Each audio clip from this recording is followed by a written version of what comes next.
collage of different kinds of I'm a music. composer. It's like, I'm a composer of electronic music, and I compose political music, and I'm still living.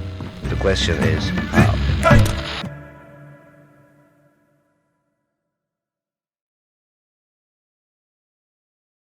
Okay, so good evening, everyone, and welcome to this Q&A session.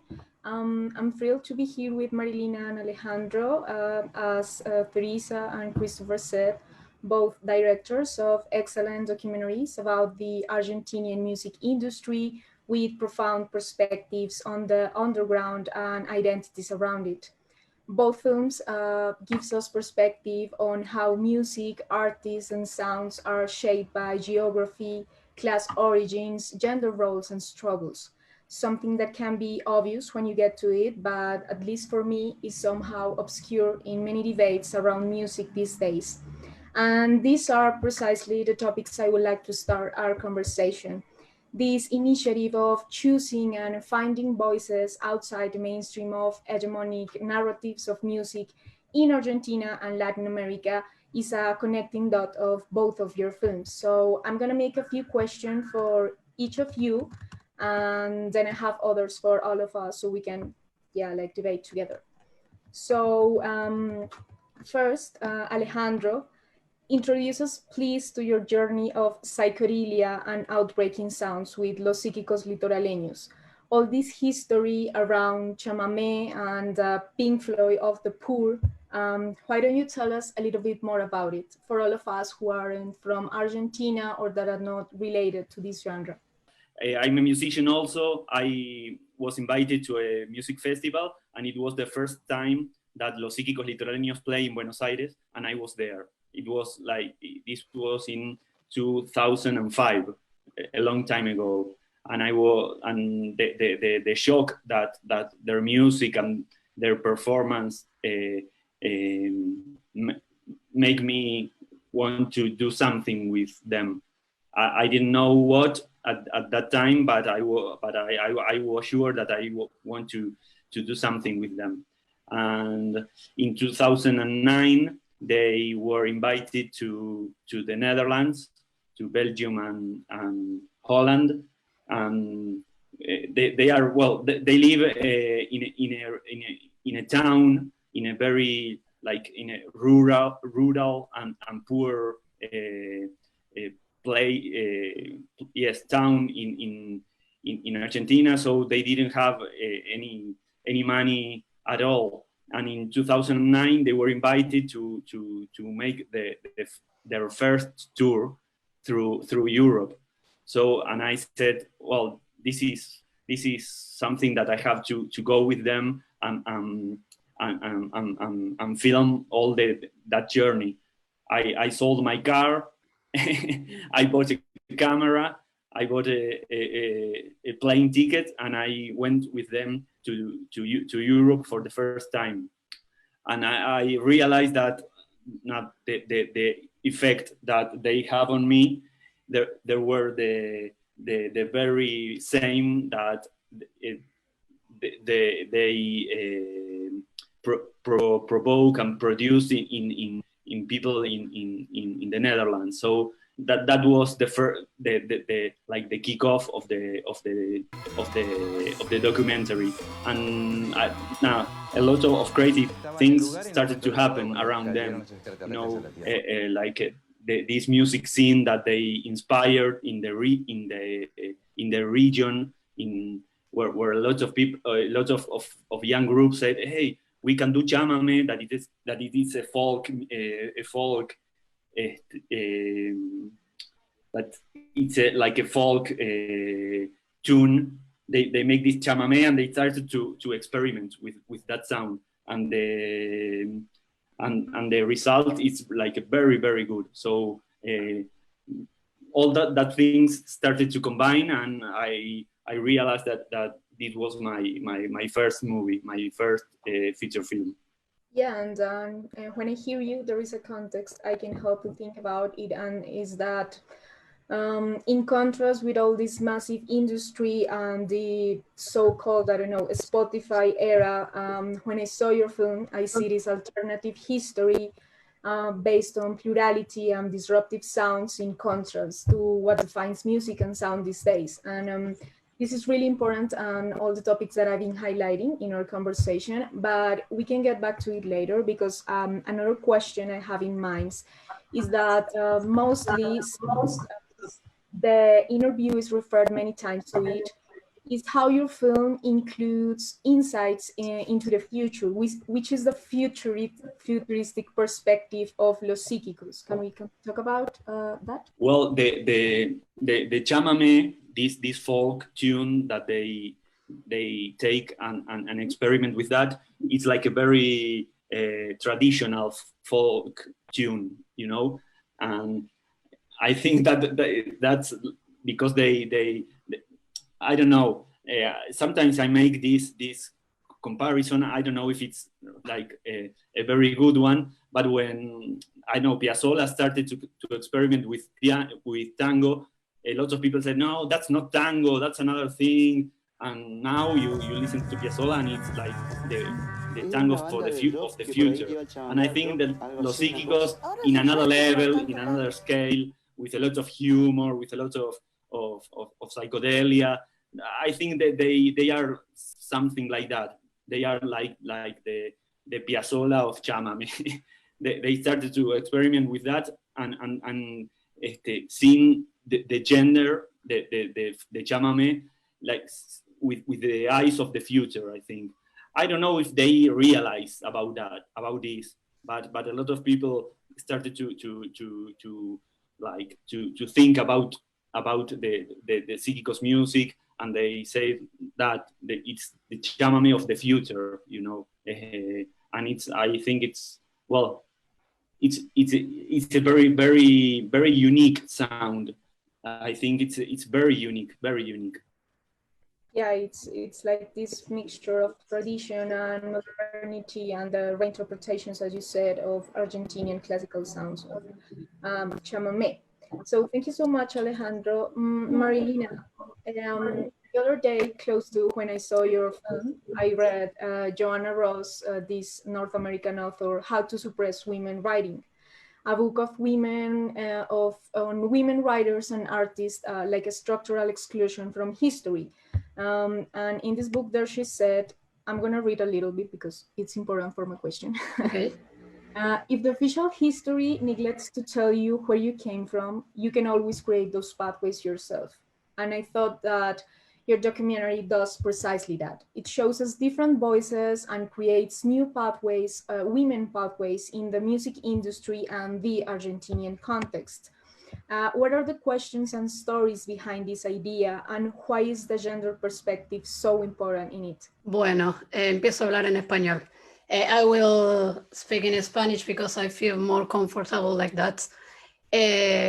Bueno, digamos que la perspectiva de género dentro del docu tiene que ver con algo más, primero con algo intuitivo, que fue que yo tocaba el bajo en Gillette. Eso empezó en el 2007 hasta el 2010, que nos conformamos como trío. Y cuando fuimos un trío, queríamos conseguir muchas fechas y no conseguíamos fechas, las que nosotras queríamos no las conseguíamos, y las fechas que conseguíamos eran con otras bandas de chicas. Si querés traducir eso y hasta ahí sigo. Okay, so I'm going to do my best. So Marilina was saying that the gender perspective is intuitive in the movie. She was a bass player in a band called Gillette.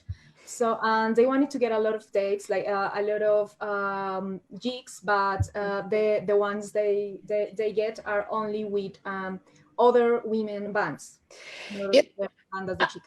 Yeah, and it was a surprise because we don't know that we are a lot of bands of women. At first we thought that we are the only ones. Eso es un sentimiento, como sabemos que no éramos las únicas, pero tenés esa sensación de que como no están en la tele, no están en los canales de música, no están en la radio, pensás que sos la única. Entonces, por un lado estuvo esta sorpresa de mirar todas las que somos. Quiero registrar esta escena, quiero registrar esto que está pasando en este momento. Estamos hablando del 2010. Marilina was talking about representation, that somehow when women are not represented in a music scene, you can think that there's not enough women, or there are not enough women artists or bands or whatever, and hence the interest to do a documentary on that scene, to tell that story about women that are not being correctly represented in the music scene. Entonces, por un lado fue eso, la sorpresa de que eran un montón, y por otro lado la pregunta acerca de por qué nos agrupan las chicas con las chicas, digamos. ¿Qué pasa acá? Entonces esa fue, digamos, esa pregunta, la que es acerca de chicas con chicas, es la que empieza como a generar en mí como querer estudiar más específicamente feminismos. Me metí como en un seminario de antropología que habla de sexualidad y contrasexualidad, y ahí leí un montón de autoras, que hablan mucho como de feminismo, Butler, Preciado, bueno, etcétera, etcétera, ¿no? Entonces empezaron a mezclar esto, mi registro que empecé a generar en ese momento, con toda esta cosa que me empezó a interesar un montón, ¿no? Empezando por algo tan básico como el segundo sexo, ¿no? O sea, no empecé por Butler. So there's a question in the Marilina's project, and that's the question of how are we grouped among women, like chicas to chicas, and that's where the interest in feminism comes from. And she started an academic like formation on feminisms with different authors that are big names in feminism and Occidental feminism at least, and yeah. That's like the encounter between feminism and this intention of telling the story of music in Argentina with a feminist perspective, I guess. Y para mí lo que hizo que esto, digamos, que esta intuición pasara a ser una vivencia, es que en el 2015, que es en el año donde yo me propongo finalmente hacer el documental, porque previo a eso estaba grabando y no sabía qué era lo que iba a hacer con ese material, estaba generando mi propio archivo. En el 2015 aparece el primer Ni Una Menos, ¿no? Ni Una Menos, que eso como que ya cambió todo el contexto de la película. In 2015 appears the first Ni Una Menos, I don't know how to say that. No Woman Less or no One Less. Yeah, it's an important historical movement and moment in feminism here in Latin America.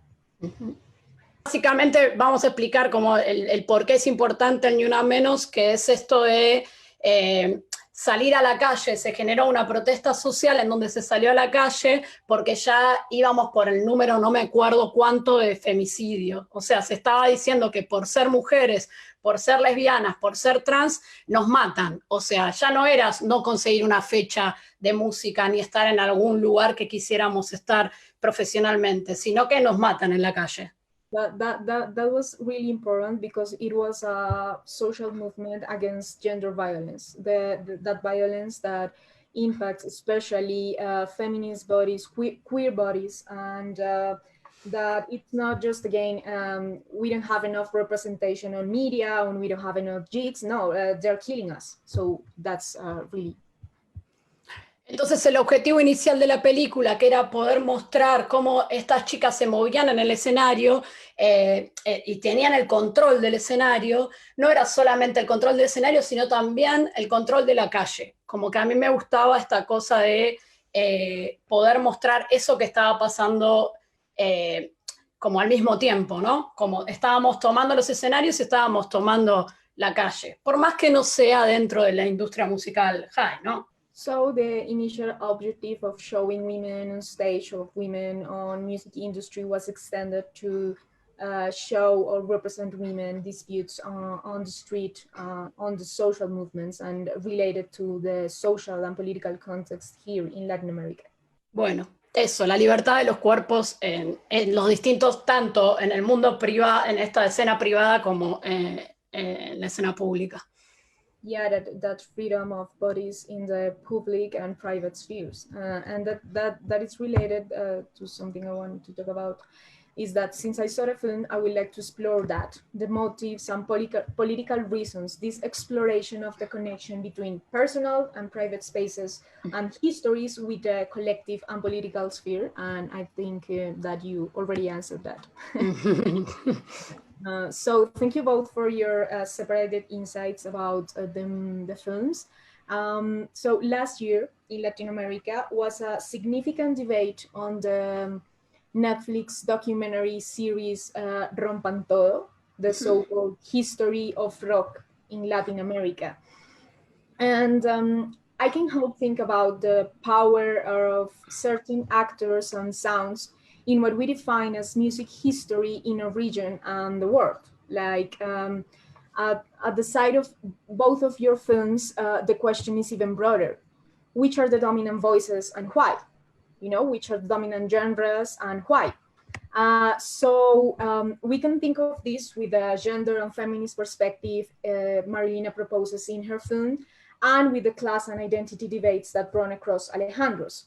What are your insights in this Rompan Todo debate? And for those of you who didn't saw Rompan Todo or who aren't from Latin America, I'm referring to a discussion about the plurality of voices and sounds, especially when we think about rock or any genres close to it.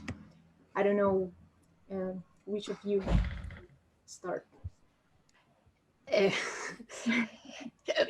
Primero voy a decir lo siguiente, que yo no miro series, ya varias personas me recomendaron que la viera, pero ya me imagino lo que va a ser esa serie.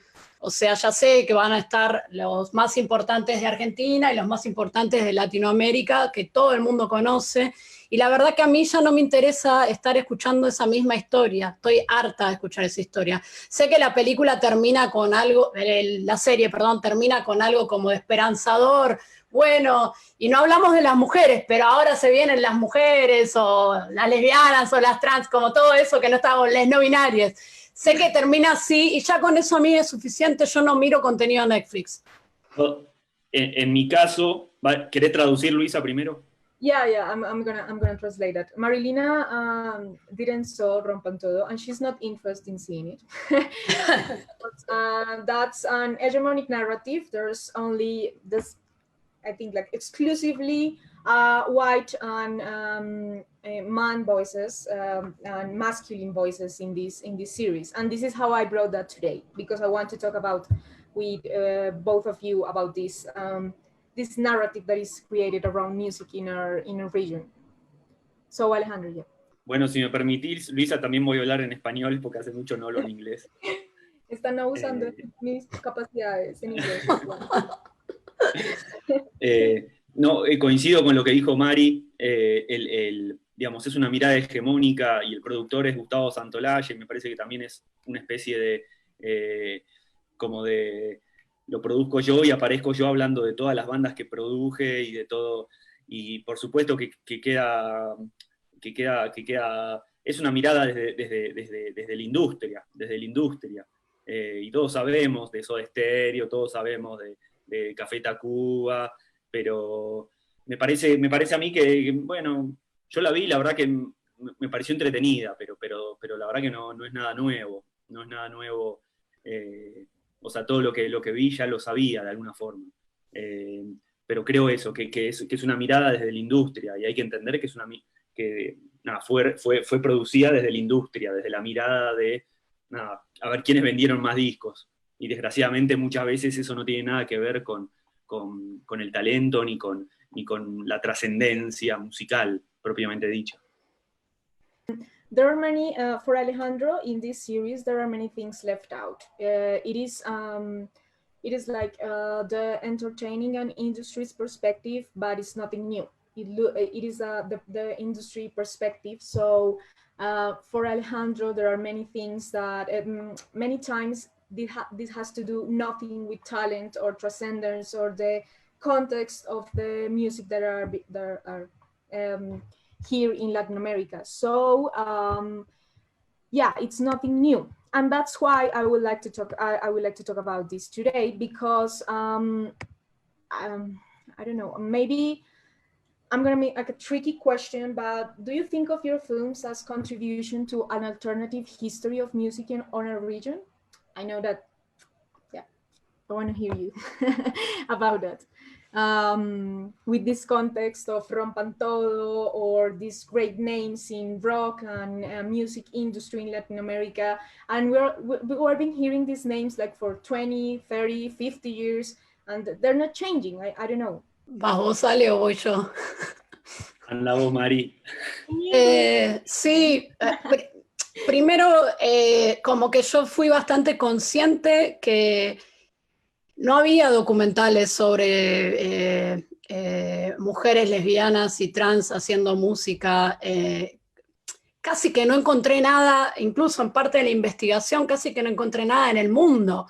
Entonces, sí o sí va a generar como una especie de testimonio de, bueno, esto se estaba haciendo en este momento. Por eso es interesante también lo que dijo la chica, no me acuerdo ahora el nombre, de cuando hizo la introducción, eso que se preguntó acerca de qué pasa que no se documentó esto, ¿no?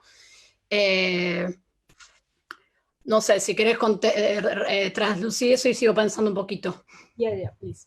So when Marilina did the research for her documentary, there was nothing, virtually nothing in the world about history of women, of queer women, lesbian women, etc.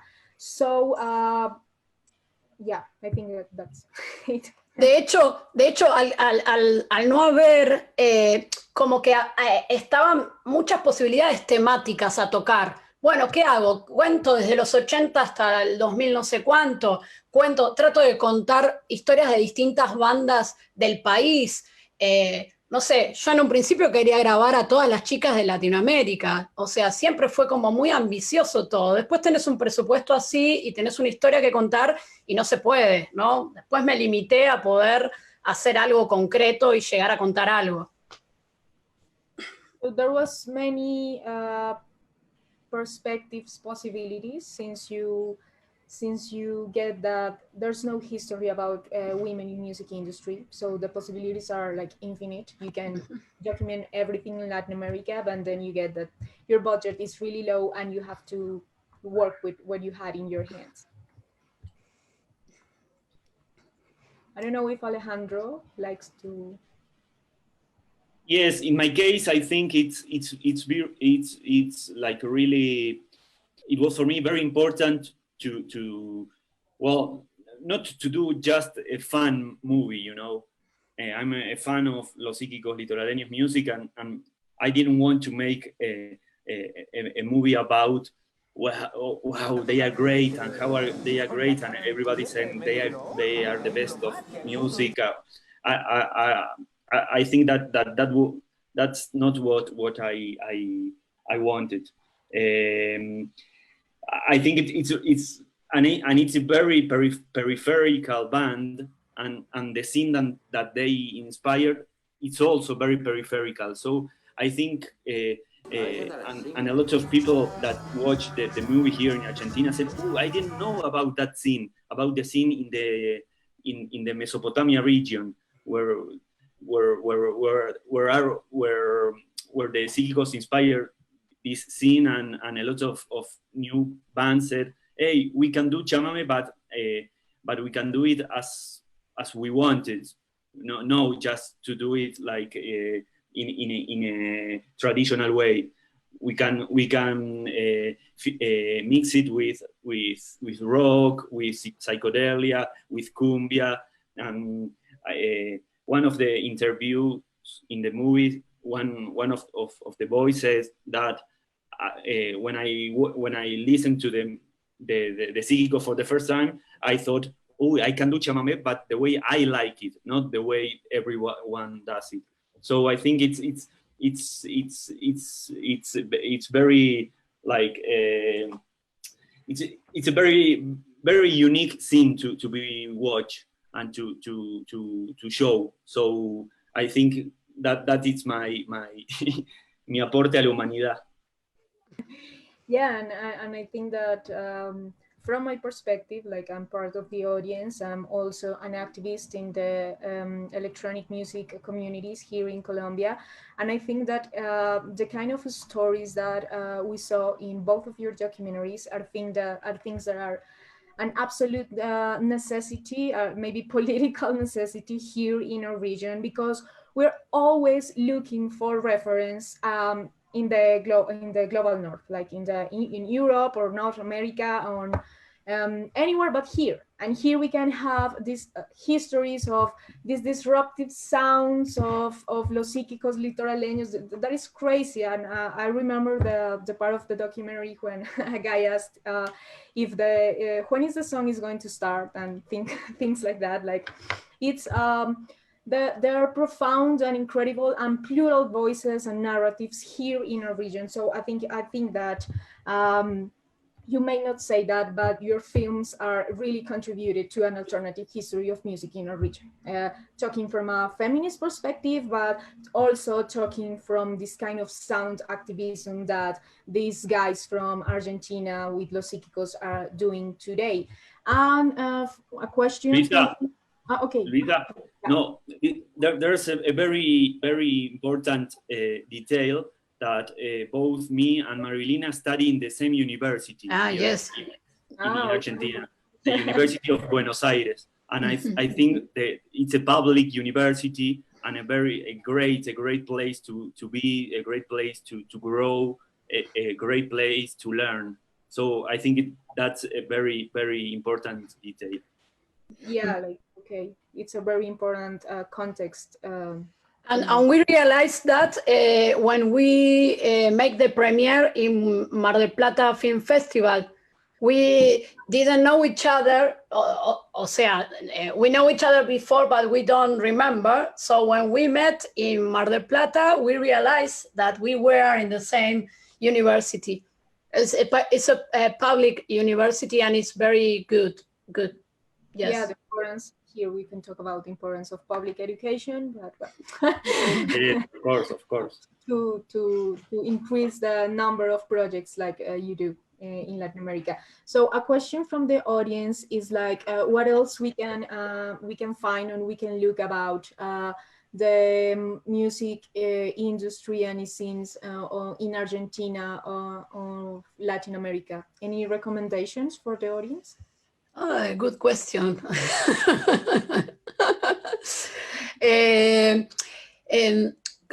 Vos estuviste, hago una pregunta, Alejandro, ¿estuviste en el Festival Escenario? Sí. ¿El Festival Escenario era para internacional? ¿Lo podían ver? Porque podemos recomendar ese festival. Sí, se podía ver en todo el mundo, sí. There is a festival here in Argentina that's name is Escenario, Festival Escenario, which was in October or November, I don't remember. And there are specialists in music from Latin America. I don't know if the focus is Argentina, but there are films from another parts. And I think it's a good to follow them to see what happened this year in October, but you have to wait until that. I don't know if I. Okay, now thank you. Ayuda. Yeah, and Teresa from Norient have another question, and that is while in the process of making your documentaries, did you find any moment where your protagonist or your interviewees wanted to control how they are represented in the film? That happened to you? Yes. And what do you do about it? Well, I think it must be hard to be in a documentary. Say to you, hey, Luis, I want to make a documentary about you. Oh, well, okay. Yes, I want to interview your mother and your father. And said, no, my mother is a mess. Don't do that. I think it must be hard to be part of the documentary, to be the object of a documentary. And what happened with me with Los Psíquicos is that they in the first place, they didn't want me to make a documentary about them, because they didn't want me to take off their costumes. The Psíquicos dressed up for all their performances and the show. And when I tell them in the first years of the documentary, hey, I want to interview you, take out the costume and let's talk. And that was very hard for them, you know, to but I also, the good thing about negotiation is that you can like develop a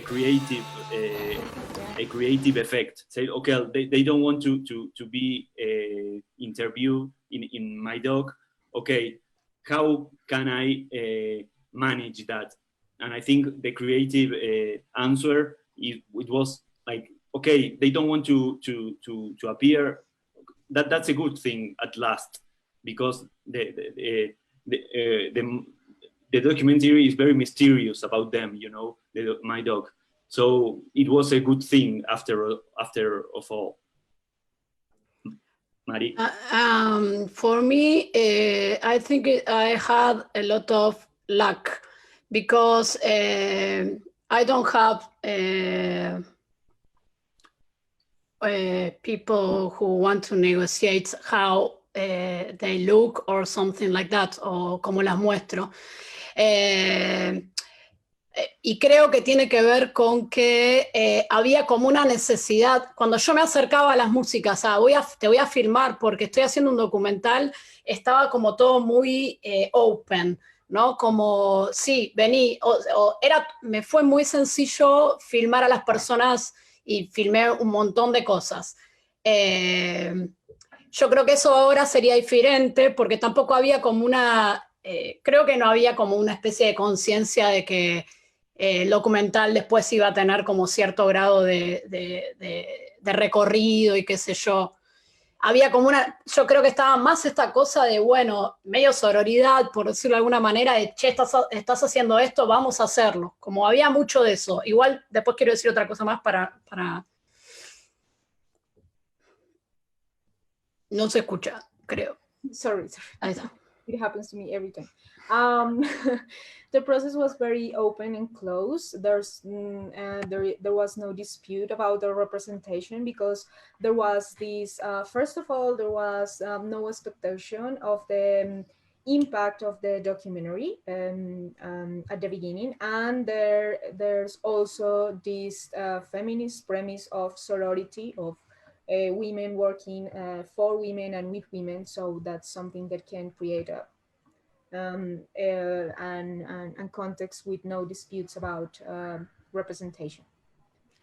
También hay una cosa que es que yo al tocar en una banda también había como un grado de cercanía, por más que no las conociera todas, pero como sabían que había tocado, hay como una cosa como de confianza, que algo interesante iba a ser, no sé. And there's also this proximity, this closeness and trust among the women who were interviewed in Marilina's documentary, because Marilina itself was a bass player in, as I said before, in Gillette, a band from Argentina. So there's something that is an element that creates an even closer space. And I don't know if there's any more questions from the audience, or can I do another question, Christopher? Yes, of course, you can do another question. Okay, yeah. So it's related to the last one, and this is because I'm also an anthropologist, and these kind of details blow my mind, like these things about your this closeness, this proximity, the issues with representation, but the plurality of origins in the interviewees in both of your films, like journalists, musicians, friends, relatives, is impressive. How do you get so many people on board? Do you think it's related to these goals of strengthening communities outside mainstream spheres of the music industry? Ale. Well, in my case, I want to have a lot of interview people because I thought, well, And I think it's a good thing in the film, that because a lot of people talk about Los Psíquicos, but the Los Psíquicos never talk about them. So I think, and I searched for a lot of interviewers in the movie. Someone's gave very good information. Someone give more confusion, and I think that's good for the movie, you know, because also the documentaries, these documentaries about music, sometimes they have like a bad thing, that they all are like biographies of the bands. Or I make a documentary about, I don't know, about a group, and it's like a biography of the group. They have certain, 10 records. They are 4 there. And I think I didn't want to do that. I wanted to add more confusion and not so much information, you know, because I think it's important to make the viewer, to give the viewer an active position. Say, okay, I don't know if this is true or this is a lie. But if you want, when the doc is over, maybe you can search more about the music, about the Psíquicos. And I think that Marilina's documentary also have that. When I first watched it,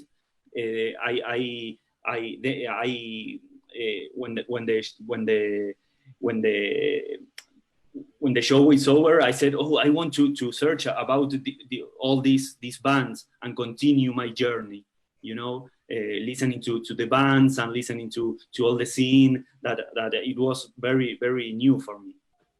Mari. No había entendido bien la pregunta. A ver, la pregunta en español sería... que me interesaron mucho los orígenes tan diversos de todas las personas que participaron en el documental, ¿no? Como había artistas, periodistas, activistas, incluso familiares, bueno, o sea, como había sido el proceso de lograr que tanta gente quisiera ser parte del proyecto, y si crees que eso está relacionado con este objetivo de fortalecer las comunidades como undergrounds o por fuera de de lo mainstream de la industria musical. En mi caso no hubo otros que no sean mujeres, lesbianas y transmúsicas, no entrevisté afuera de eso, digamos. Y el objetivo de entrevistar a la mayor cantidad fue como también como parte de la investigación de entender de qué estaba hablando, ¿no? O sea, muchas de las cosas que cuentan, varias de ellas, son cosas que me pasaron a mí o que nos pasan a todas. Es como el reflejo de no sé, el hecho de que, o sea, a algunas les hayan prohibido tocar la batería porque era algo de varones, o que de repente en el cumpleaños de 15 pidieras en vez de un vestido una batería o una guitarra, o experiencias en donde, no sé, haya varones que te digan, varones cis que te digan que tocas como un chabón, qué bien, que te vengan a felicitar como que tocas como un chabón, y cosas así. En la entrevista lo que me daba era esa pauta de, ay, qué bueno, esto no lo voy a contar desde Gillette, lo va a contar tal, y esto lo va a contar tal. Y sobre todo como tratar de entender esa como diferencias dentro de las cosas que atravesamos, ¿no? Entonces en mi caso fue más eso. No sé de qué manera sirve con esto que preguntabas en relación a fortalecer, digamos, no sé si son conscientes cuando las entrevistas, casi nadie, digamos, que era consciente a qué iba con las entrevistas. Okay, so Marilina was talking about a desire and reflects on the context that many women lived as musicians or artists, all these prejudices around what a woman can't or can do, if she's a drum player, a bass player, everything, and that maybe there was no conscious about strengthening a community or an underground scene. I think it's a very intuitive process of working together, as you said before. Pero ojo, el dar las entrevistas, no es que ellas no supieran lo que están haciendo, ¿no? Yeah. It's about the interviews and the process with the documentary. Eso. They have no conscious of the importance of what they're doing because it's evident that they So I do not have any more question. I don't know if there is anyone else from the audience who want to speak or talk about. I can translate it. No more questions, so you can close. Okay. Okay, so thank you very much, all of you, for being here today with us. For me, it's really great to have met you guys. Alejandro and Marilina, I really admire your work when I saw it. And I hope that these documentaries have more repercussion and impact here in our context in Latin America. Marilina was telling me that the movie is not already here in Colombia and other countries.